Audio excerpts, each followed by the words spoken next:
La disfunción eréctil se define como la incapacidad constante o recurrente para adquirir o mantener una erección de suficiente rigidez y duración para tener relaciones sexuales. La frecuencia de la actividad sexual disminuye con la edad y los problemas sexuales se vuelven más comunes con el envejecimiento.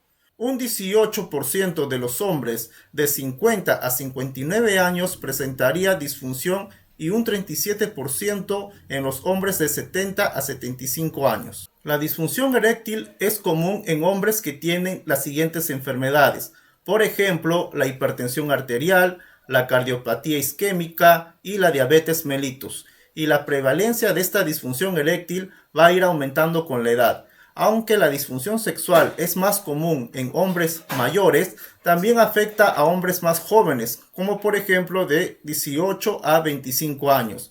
La disfunción eréctil también se podría observar frecuentemente en hombres que se someten a cirugía por cáncer de próstata, en la cual se extrae completamente toda la próstata. El tratamiento ideal varía dependiendo de los factores o causas desencadenantes que han causado disfunción eréctil. Como les mencioné, la disfunción masculina engloba a tres trastornos: la pérdida de la libido, los trastornos de la eyaculación y la disfunción eréctil. En este video solo les hablaré acerca del tratamiento de la disfunción eréctil. Ya en otros les informaré cómo se trata las otras dos. Con respecto al tratamiento, vamos a ver lo siguiente.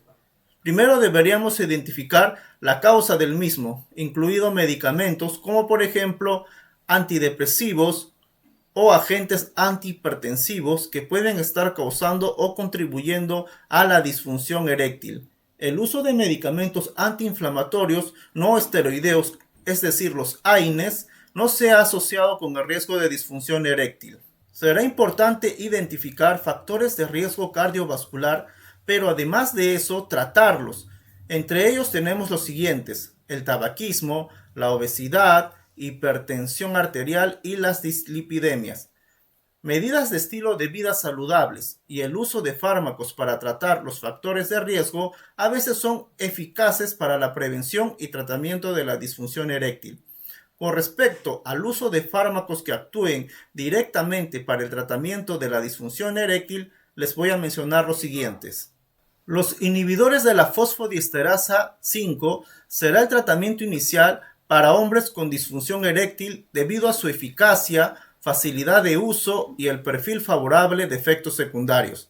El más conocido es el sildenafilo, también conocido por su nombre comercial como Viagra, pero también hay otros como el verdenafil, el tadalafil y el avanafil, que también parecen ser igualmente de efectivos. Entre ellos, el tadalafil tiene una acción de mayor duración y el avanafil y el vardenafil son bucodispersables y tienen un inicio más rápido. Este grupo de medicamentos están contraindicados en hombres que toman nitratos, como por ejemplo la nitroglicerina en aquellas personas que sufren de hipertensión arterial, y deben usarse con precaución en hombres que reciben un bloqueador alfa-adrenérgico para el tratamiento también de la hipertensión arterial, debido a un mayor riesgo de hipotensión. El tratamiento de hombres con disfunción eréctil y niveles séricos de testosterona bajos, lo que se conoce como hipogonadismo, se tratará la disfunción eréctil con reemplazo de testosterona, a menos que existan contraindicaciones. En teoría sería importante evaluar la testosterona en todos los hombres que presenten disfunción eréctil. Sin embargo, actualmente no se recomienda la terapia con testosterona como única terapia para la disfunción eréctil. La testosterona se prescribe a hombres con hipogonadismo, con disfunción eréctil, para mejorar la eficacia de los inhibidores de la fosfodiesterasa, especialmente si no son eficaces al usarlos sin la testosterona. ¿Y qué se haría si los inhibidores de la fosfodiesterasa como el sildenafilo no son eficaces? A continuación les mencionaré los tratamientos alternativos para tratar la disfunción eréctil. Entre ellos tenemos los siguientes: dispositivos de vacío. Se han desarrollado varios dispositivos mecánicos que utilizan presión de vacío, es decir, una presión negativa, para estimular aumentos en el flujo arterial y anillos oclusivos para limitar la salida venosa de sangre de los cuerpos cavernosos del pene. Se requiere cierta destreza mecánica para utilizar estos dispositivos con eficacia, pero una vez que los hombres se sienten cómodos usando la aspiradora y los anillos de sujeción, muchos hombres pueden crear una erección suficiente para la penetración vaginal y las relaciones sexuales. Sin embargo, los hombres pueden tener dificultades para eyacular externamente porque los anillos oclusivos que impiden el drenaje venoso también comprimen la uretra del pene, lo suficiente como para evitar que el líquido seminal alcance y atraviese el meato uretral. Hay varios dispositivos disponibles para su compra sin receta. Aunque la tasa de abandono inicial puede llegar al 50%, varios grupos han informado de la satisfacción a largo plazo de los pacientes y sus parejas. Los dispositivos de vacío crean erecciones con éxito en un 60 y 70% de los pacientes.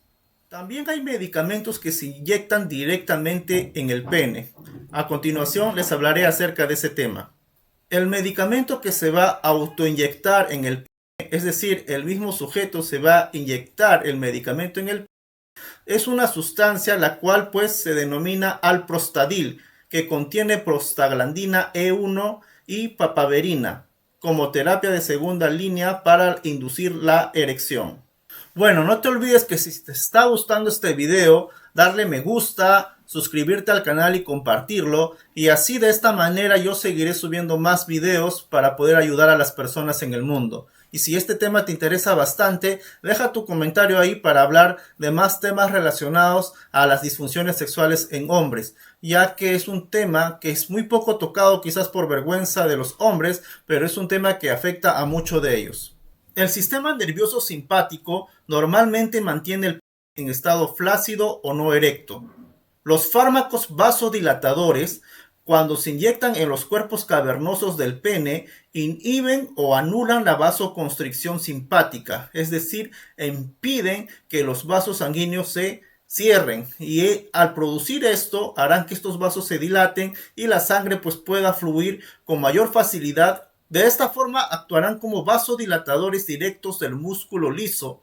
La relajación de las trabéculas del músculo liso dentro de los cuerpos eréctiles del pene conducen a un aumento del flujo sanguíneo a nivel del pene.